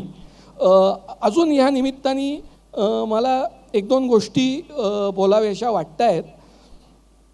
थोडंसं मला असं वाटतं की आपल्या देशातल्या ज्या लोककला आहेत ह्या लोककलांचा जसं मी नाटकांबद्दलही म्हणालो फक्त आयसोलेशनमध्ये आपल्याला विचार करता येणार नाही. म्हणजे तमाशा म्हटला की एक गण असतो, गवळण असतं, हे असतं, वग असतो, एवढं करून चालणार नाही. त्याची सोशॉलॉजी आपल्याला लक्षात घेतली पाहिजे.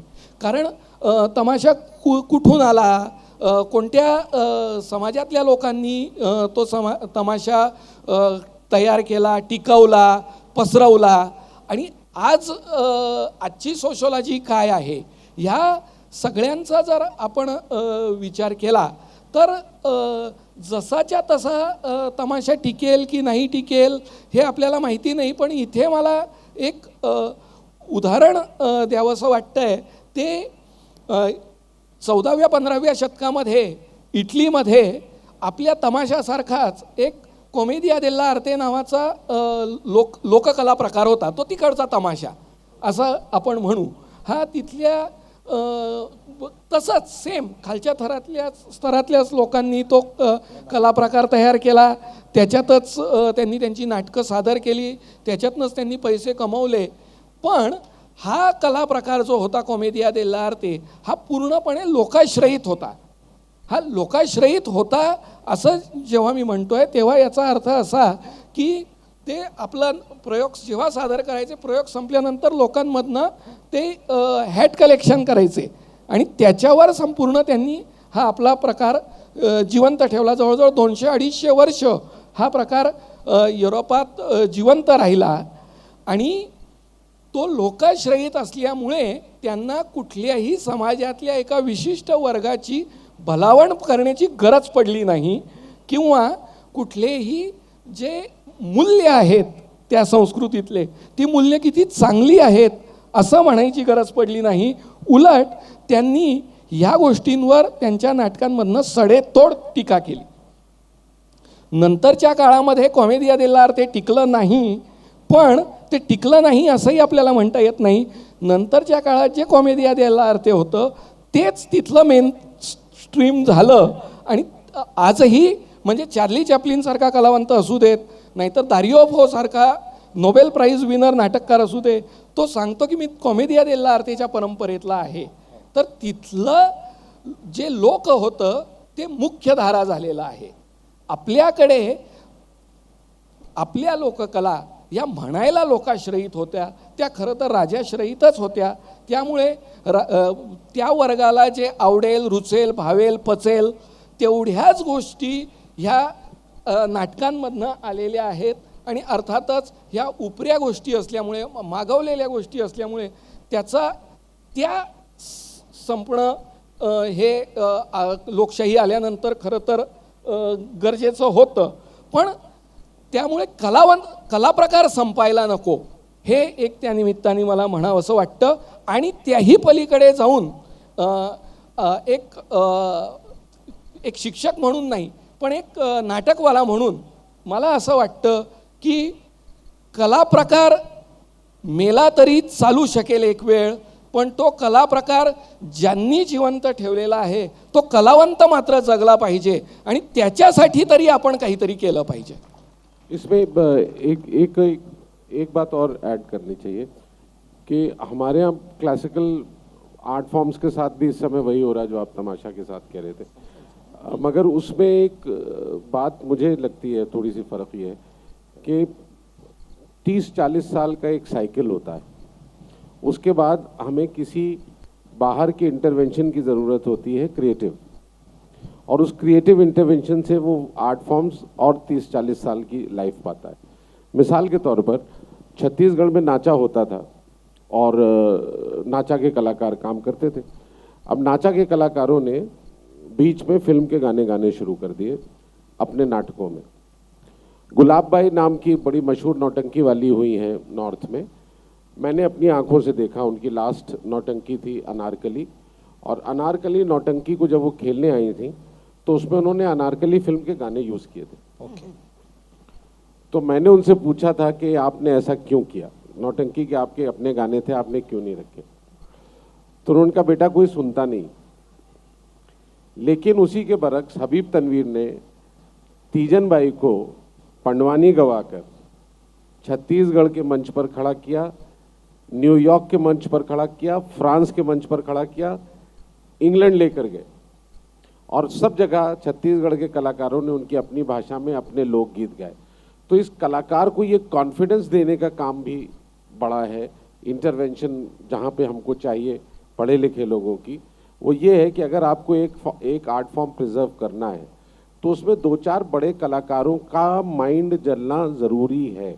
वरना क्या होता है कि एक सतह पर चीज़ चल रही होती है और वो चलती रहती है, और एक मोमेंटम आने के बाद 2 लावणी के बड़ी डांसर्स या 2 बड़े परफॉर्मर्स आपके पास जिस दिन ख़त्म हुए, आपका पूरी कंपनी ढह जाती है। जबकि हबीब तनवीर जैसे लोग अगर इंटरवीन करते हैं तो कम से कम पूरी एक नया बल मिलता है। तो तीजन बाई के देखे देखे छत्तीसगढ़ में 6 लड़कियां पंडवानी गाने लगी और दिखाने लगी। दूसरे जो पंथी नाचा वाले थे उनको लगा कि इस आर्ट फॉर्म में काम किया जा सकता है, क्योंकि उसके सहारे वो पेरिस तक गए थे। वो अब गांव की चीज़ नहीं रही, वो इंटरनेशनल हो गई। Now these are things which are required. आज मुझे बड़ा दुख होता है कि आज हम क्लासिकल कॉन्सर्ट सुनने जाते हैं तो आप विश्वास कीजिए, राशिद खान साहब जैसे सिंगर बड़े आधा घंटा से ज़्यादा नहीं गाते।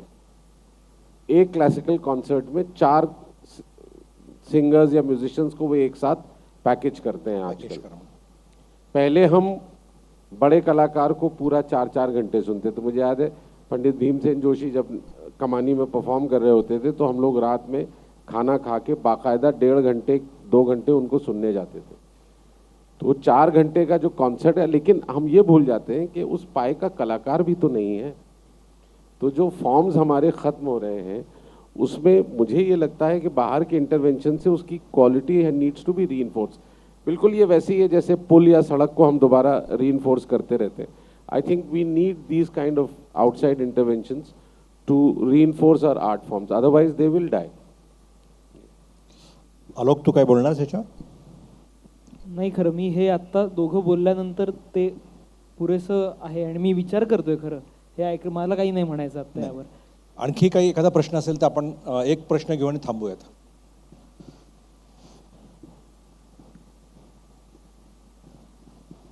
नमस्ते सर, मेरा नाम शैलेश है।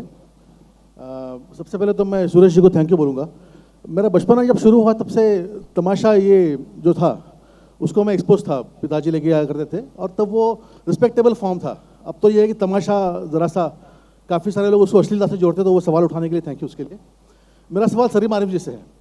सलीम आरिफ साहब, मैं लकी रहा हूँ तकरीबन 15 साल पहले। आपकी खराशे जब आपने बम्बई में शुरू किया था उसके बाद में आप नासिक लेके आए थे उसको, तब मैं सौभाग्य से नासिक में था और सौभाग्य हो मुझको खराशे देखने का, तो उसके लिए थैंक यू।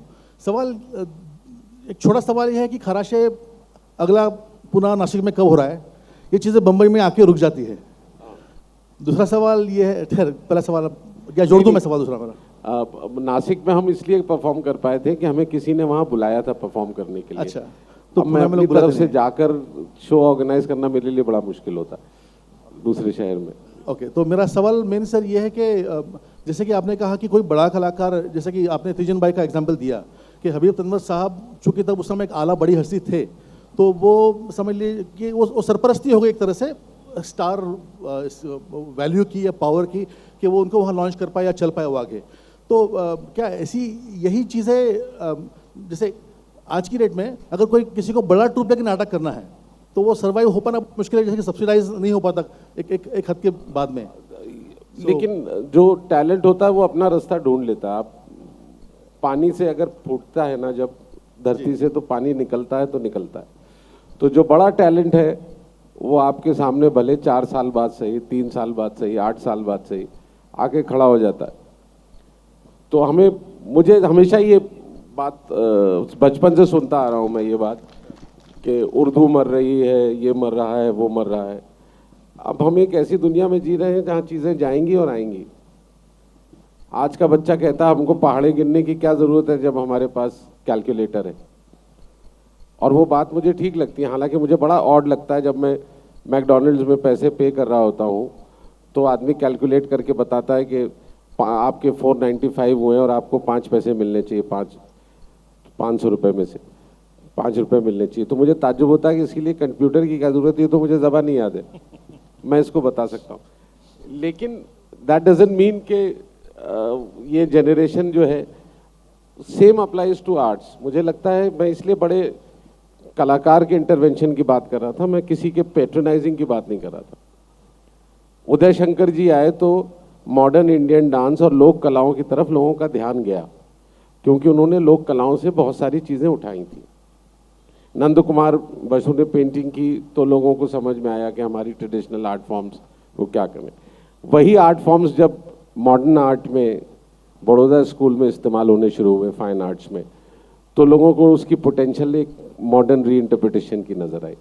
लेकिन वो जो लोग काम कर रहे थे, वो काम करने वाले के माइंड की मैं बात कर रहा था कि उसकी विजन बड़ा था, सोच बड़ा था। हमारे फोक फॉर्म्स की प्रॉब्लम ये है कि जो फोक परफॉर्मर है वो अपने सर्वाइवल से इतना जूझ रहा होता है कि कोई बड़ा विजन बेचारा रख नहीं पाता, और कई दफ़ा उसकी सोच में भी नहीं होता है। उसने बचपन से 5 चीज़ें सीखी हैं, वो जीवन भर वही 5 सीखी हुई चीज़ें करता है और उसको लगता है ये मेरा काम है, मेरा काम हो गया। मगर इनोवेशन, नया प्रेजेंटेशन, अब आप कब सोच सकते थे कि तबले जैसा इंस्ट्रूमेंट को एक आदमी सोलो बजाएगा और लोग उसको सुनने आएंगे, पर जाकिर हुसैन ने वो किया। शिव कुमार शर्मा जी ने संतूर के साथ वो काम किया।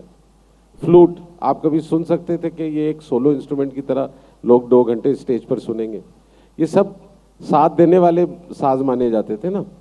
लेकिन इसमें बड़े आर्टिस्ट का एक विजन था, उन्होंने उस कला को लेकर उस जगह तक पहुंचाया जहां आपको लगा कि इसमें ये खूबी भी पैदा हो सकती।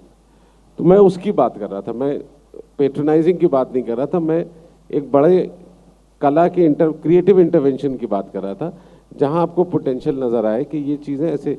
और ऐसा क्राफ्ट्स में हुआ है हमारे लखनऊ की चिकनकारी के साथ, आजकल बिहार में मिथिला पेंटिंग्स के साथ हो रहा है। आप पटना जाएंगे तो दीवार पे अब आपको मिथिला पेंटिंग्स नज़र आएंगी। वहाँ पर गौड़ आर्ट्स के साथ मध्य प्रदेश में बहुत हुआ है। तो हमारे ट्राइबल आर्ट्स की तरफ अब लोगों का ध्यान जा रहा है, तो उससे ट्राइबल आर्टिस्ट को मदद हो रही। अब गौड़ कलाकार जाता है और शहर में आपके ड्राइंग रूम में पेंटिंग करके आता है और आपसे 10-20 हज़ार रुपये ले लेता है। ये अच्छी बात है। तो मैं, लेकिन उसको वहाँ तक लाने का एक विजनरी कोई चाहिए, राजीव सेठी जैसा, जो बम्बई का एयरपोर्ट डिज़ाइन करे और उसमें पूरे देश के आर्ट्स को लाकर शोकेस करने की बात करे। उसमें मॉडर्न भी है, ट्रेडिशनल भी है। वो विजनरी की कमी हमें लगती है। मुझे लगता है वो विजनरी की ज़रूरत है, क्योंकि सरकार के पास वो विजन नहीं है, ये हमें पता है जी।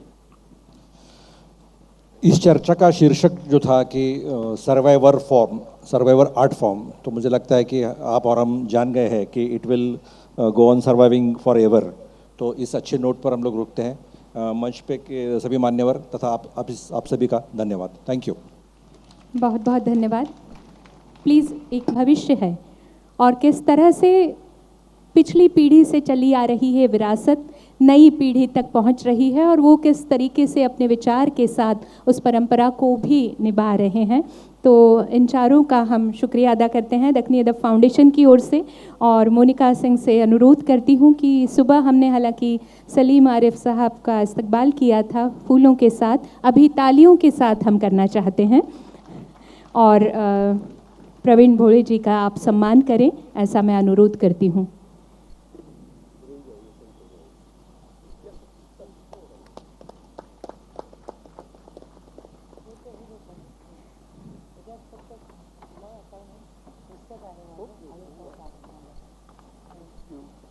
बहुत बहुत शुक्रिया। हमारे साथ नई पीढ़ी का प्रतिनिधित्व करने वाले कलाकार, एक वर्सेटाइल आर्टिस्ट जिन्हें हम कह सकते हैं ऐसे, आलोक राजवाड़े।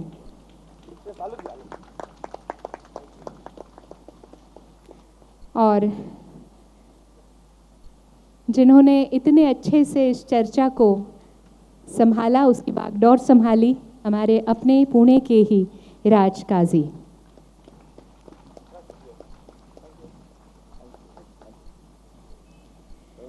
हम आप सभी का बहुत बहुत शुक्रिया अदा करते हैं।